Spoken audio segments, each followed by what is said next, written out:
l'ail. Il contient du sélénium, du tryptophane et des agents actifs à base de soufre qui s'attaquent aux agents cancérigènes avant qu'ils n'endommagent l'ADN des cellules.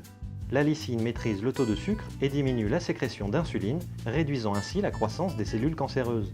Consommé cru, l'ail réduirait de 30% les risques de cancer du système digestif, du sein, de la prostate et du poumon. La grenade. Sa haute teneur en éléments antioxydants freine l'action des radicaux libres à l'origine des dommages cellulaires et réduit les probabilités de métastase. David Servan-Schreiber conseillait d'en boire quotidiennement car son jus peut prévenir ou ralentir la progression du cancer de la prostate et du sein. La tomate. Le lycopène qu'elle contient réduit le taux de mauvaise graisse dans le sang et neutraliserait les origines du mélanome du cancer de la peau.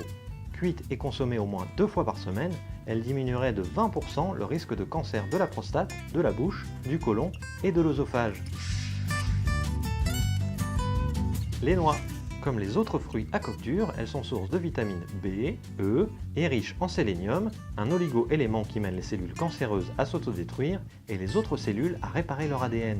Meilleure source d'oméga 3 d'origine végétale aux propriétés anti-inflammatoires, plus de 3 portions de noix par semaine réduiraient le risque de cancer de 40%. Le curcuma. Son phytonutriment appelé curcumine est un anti-inflammatoire très puissant qui stoppe la prolifération des cellules cancéreuses et améliore la réponse de l'organisme à la chimiothérapie. L'associer au poivre noir boosterait son effet dans la prévention et le traitement des cancers gastro-intestinaux, du côlon, de la prostate, du sein et du poumon. Le chocolat noir. Le cacao possède une grande capacité antioxydante et est très riche en flavonoïdes qui contrent la croissance des cellules cancéreuses. Consommer du chocolat noir à au moins 80% aurait un effet préventif sur de nombreux cancers. Riche en magnésium, il est aussi bon pour le moral. La carotte. Elle est riche en bêta-carotène, de la famille des caroténoïdes, qui est convertie par l'organisme en provitamine A, un antioxydant à effet protecteur sur l'ADN et qui réduit l'effet nocif des radicaux libres. Crue, elle possède aussi des pectines, bactéries intestinales très bénéfiques, à consommer 3 fois par semaine pour un effet maximal. Les poissons gras. Harengs, maquereaux, sardines et saumons sont riches en vitamine D et surtout en oméga 3 qui permettent d'allonger à nouveau les télomères des chromosomes de l'ADN qui raccourcissent en cas de cancer.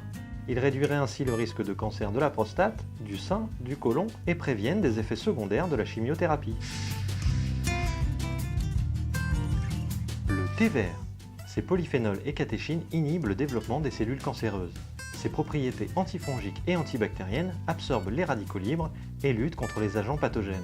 3 tasses par jour augmentent les effets de la radiothérapie et aideraient la prévention des cancers de la vessie, de la prostate, du sein et de l'estomac.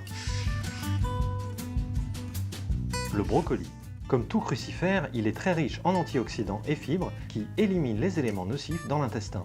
Le brocoli vapeur regorge de sulforaphane qui empêche la prolifération des cellules cancéreuses et sa consommation permettrait de prévenir les cancers du côlon, du foie, du poumon et de la prostate.